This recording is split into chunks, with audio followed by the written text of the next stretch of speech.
Today on Cryptic Mass Guitar, we take a look at my amp collection for 2024. We also take a look at my amp room, so we'll take a look at the cabinets and stuff like that.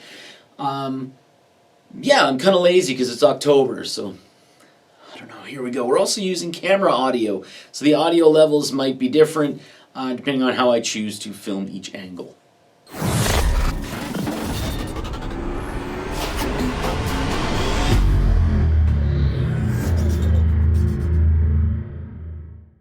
So first and foremost, I'm going to be very honest here. I'm not going to talk about every individual amp. Maybe some of them I'll go over. But I'm kind of doing this to coerce myself back into doing some more of the high gain amp shootouts.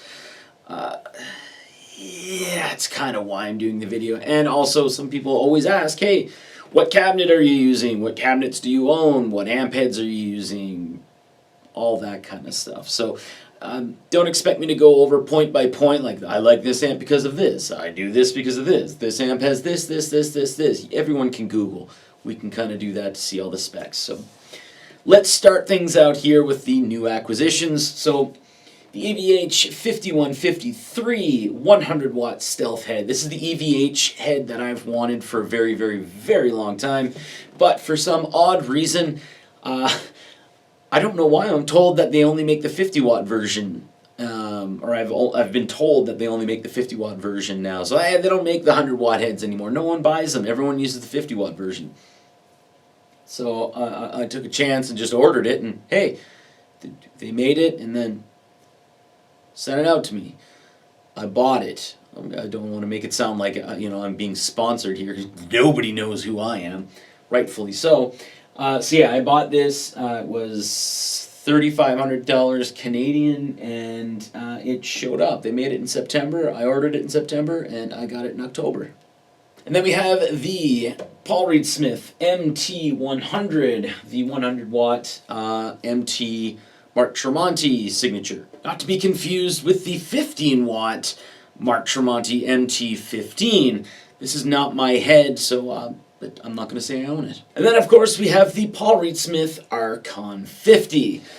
These three heads here I just bought in the last few weeks. Let's quickly take a look at the what I would call dead amps, because they are currently not working.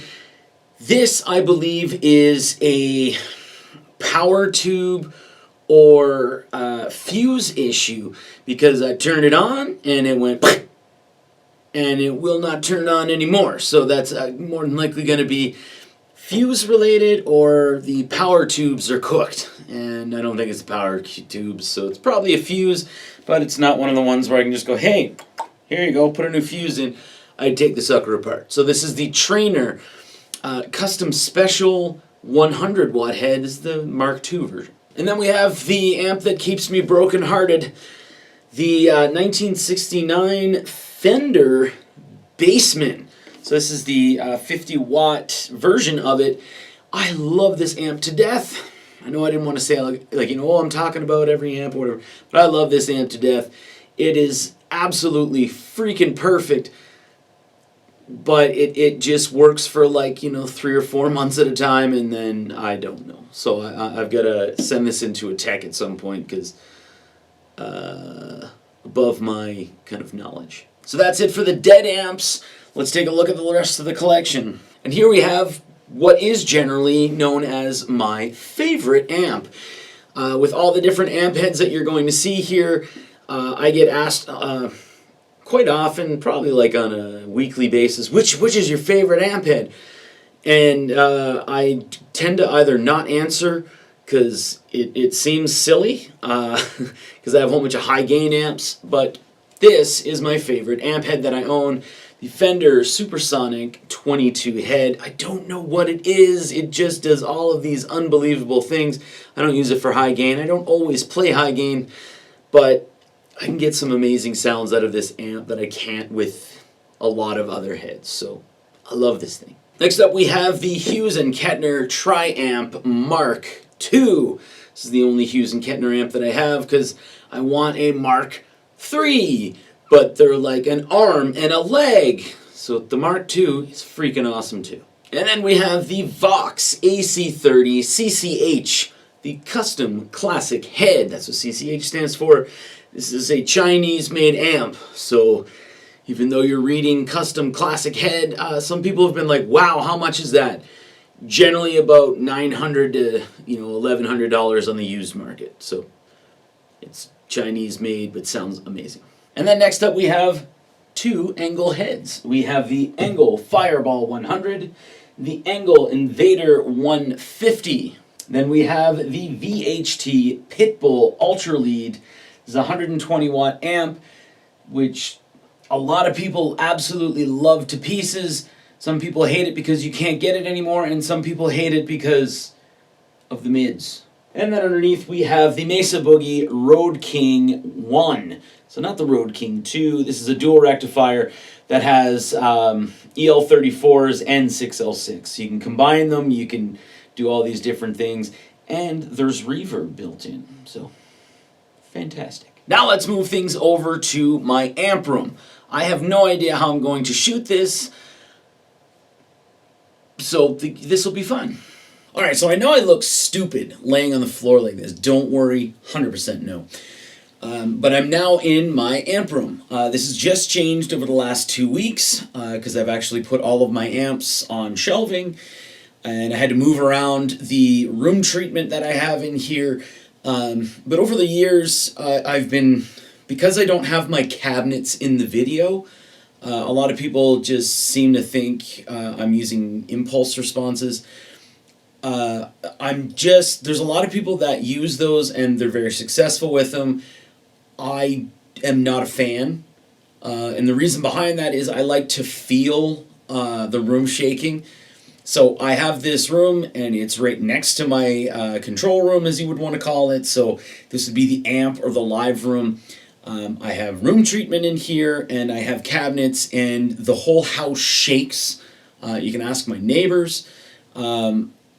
So when I'm playing and when I'm recording, I can feel things. Like I can feel the room kind of vibrating, and I kind of feel that chug when I'm palm muting and stuff like that. So yes, I'm using real cabinets, and here they are. So I have a C90 Black Shadow loaded Mesa oversized slant cabinet, 4x12, and then the Engel E412, I think it is, the XXL. So this is a straight cabinet, but the cabinet itself is angled. So it has a straight housing.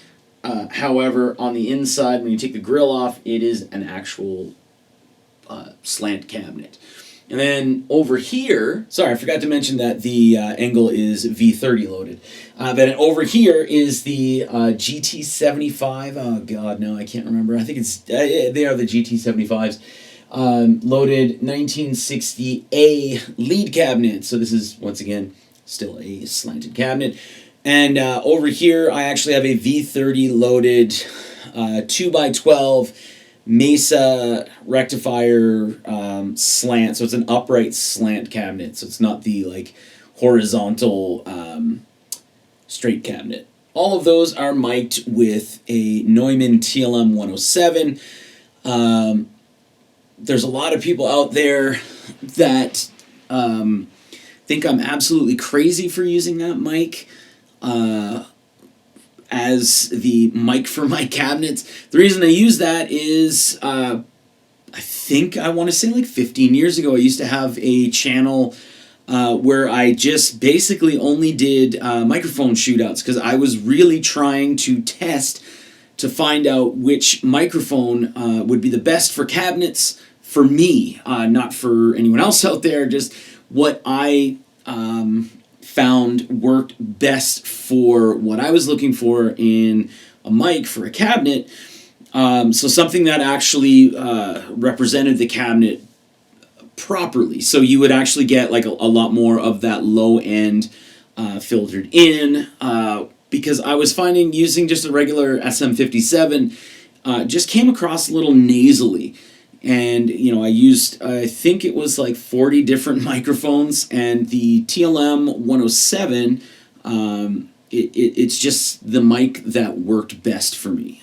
Prior to that, I was using an AKG C414 XL2, which is okay, but the mids on it were a little, they weren't totally accurate. And yeah, once I got the TLM 107, I just stopped looking because it was exactly what I was looking for. I still have an SM57, an E609, an Audix i5, and the SM7B. So I might try and reconvince myself to use the SM57 again. So this is what I meant by saying I don't know how I'm going to film this because the lens on my camera isn't wide enough. So there's 3 more amps on the bottom here. So a lot of YouTubers out there, which by the way I don't consider myself a YouTuber. I have videos on YouTube. That's how I consider things. But there's a lot of different players on YouTube or whatever that have similar shelving and they have it all lit up and that's fantastic and everything. This is something that I just recently did. I had this kind of a setup years and years back, but I found it a little cumbersome.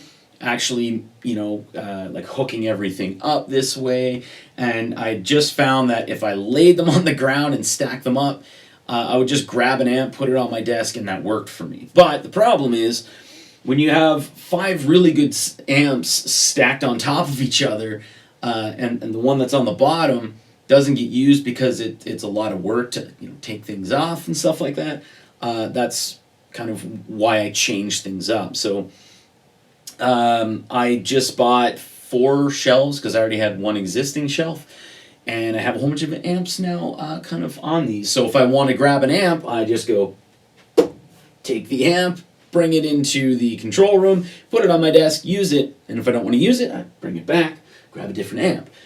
So now, they're readily available to me. It's just whether or not I want to grab the amp that's at the top. There's always one little bugaboo there. So let's actually look at the amps here. If you can see, so I have the Mesa Boogie Mark II-B head. This is not the one with the EQ. There's a mic in my face, or mic stand in my face. This is not the one with the EQ. Then we have the Mesa Boogie Mark IV. This is the Rev B version. A lot of people will say, hey, I have a Rev A. That sounds a lot more like the Mark II C+. It's the exact same thing as a Mark II C+, but it's a Rev A. And the people who own the Rev B say the exact same thing, and it's because everyone wants to own a Mark II C+. I have the Rev B. I've never played a Mark II C+, so I have the Rev B and I love it. Then we have the Mesa Boogie Mark V, the 90 watts of the full-size head. It's not the 45 or 25, I think those are the ones. So this is the full-size head. Fantastic. It has a different mid. It has some different mids to it, I guess you would say, as compared to the Mark IV. Also, the Mark IV has different controls on how you get your gain than the Mark V. Which, yeah, some people say it has a Mark IV and it's the exact same thing, but this has a gain knob. This is very different on how you actually get your gain, so who knows. Then we have the Mesa Boogie Dual Rectifier 100 watt head. This is not the multi-watt, so this is the version before the multi-watt, so it's just a 100 watt head. You can't select 50 watts or whatever. The gain is different, I believe. It has a little more gain on it. Some people say that the high end is a little more shrill, but I don't know. This is the only dual rectifier that I own other than the Road King, which is a little different. Then we have the Mesa Boogie F100. This amp here is fantastic. Man, I said I wasn't going to do this here. But yeah, it's a different beast than a dual rectifier or a Mark series. And I just find that it's a really good secret weapon for like extremely down-tuned guitars. I'll do the bottom row after. Then we have the Friedman Runt 50. I like to use this at the end of videos. Like for guitar reviews because it has a nice clean. It doesn't have like a sparkly clean or anything like that. It has like a nice flat clean to it so you can kind of hear the guitar a little more, and the drive on it, like light drive, is really, really good. Then we have the JCM 800, the 2203X, so the reissue. Then the Marshall JCM 900, the ever so loved 100-watt high gain dual reverb, because that is the best version, right? And no one knows about the,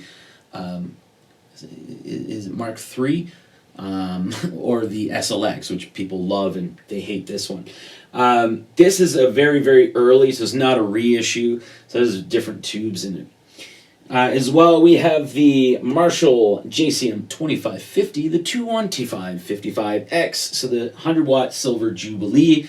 X, again, stands for reissue. Then, up here on the top, is the Marshall Origin 50, then the Marshall JCM 2000 DSL 50.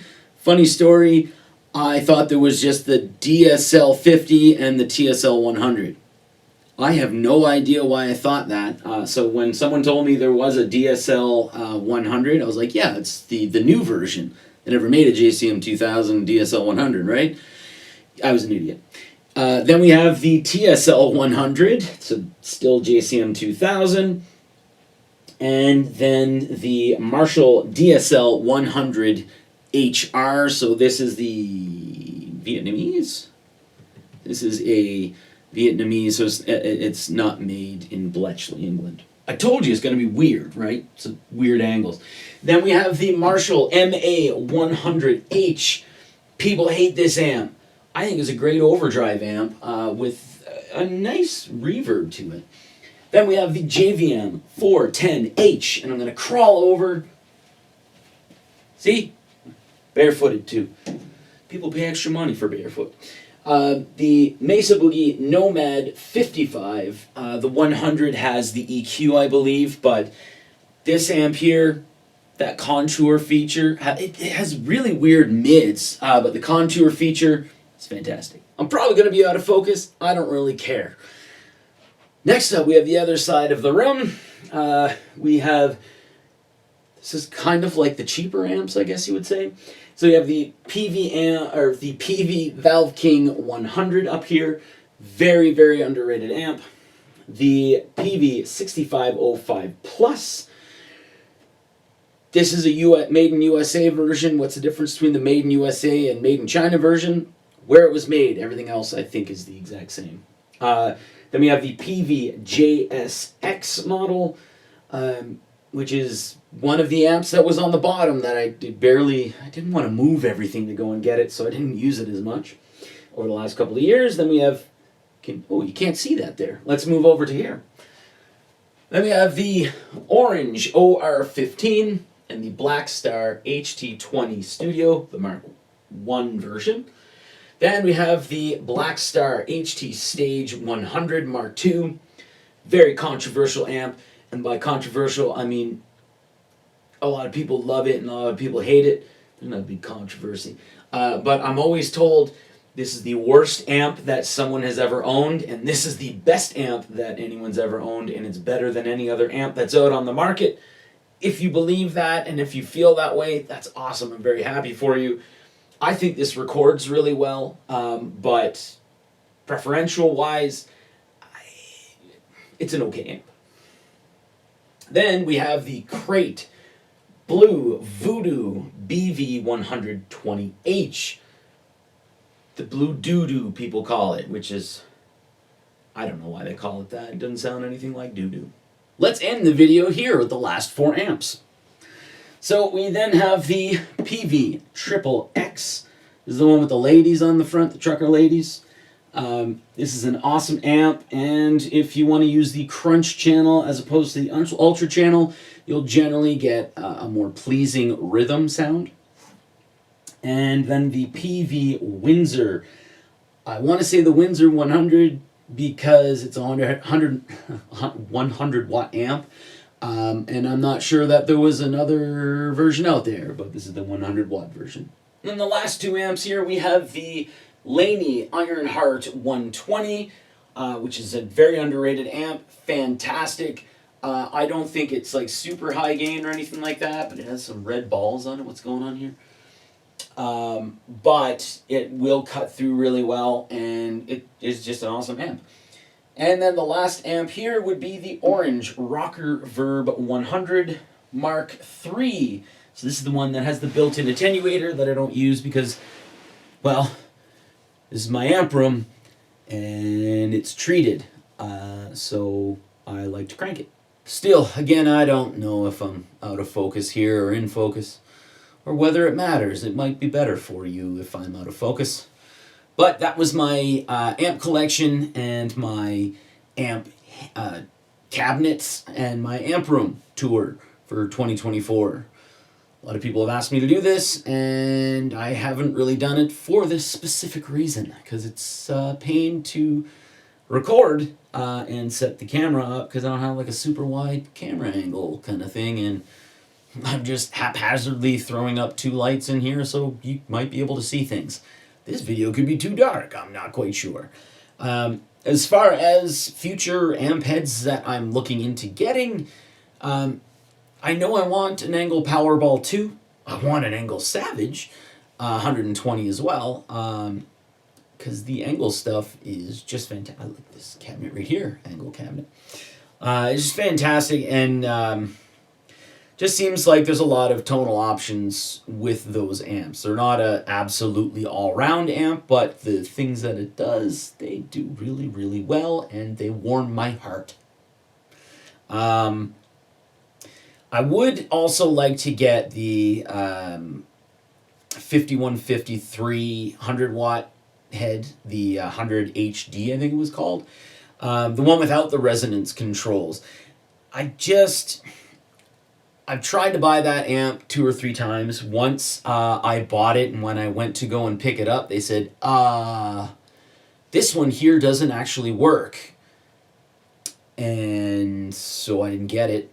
And a lot of people say that, again, that amp is discontinued. But you can still order it, and you still get it. So it's not discontinued. It's really weird. So I'd like to get that as well. I wouldn't mind getting the 5150 Iconic.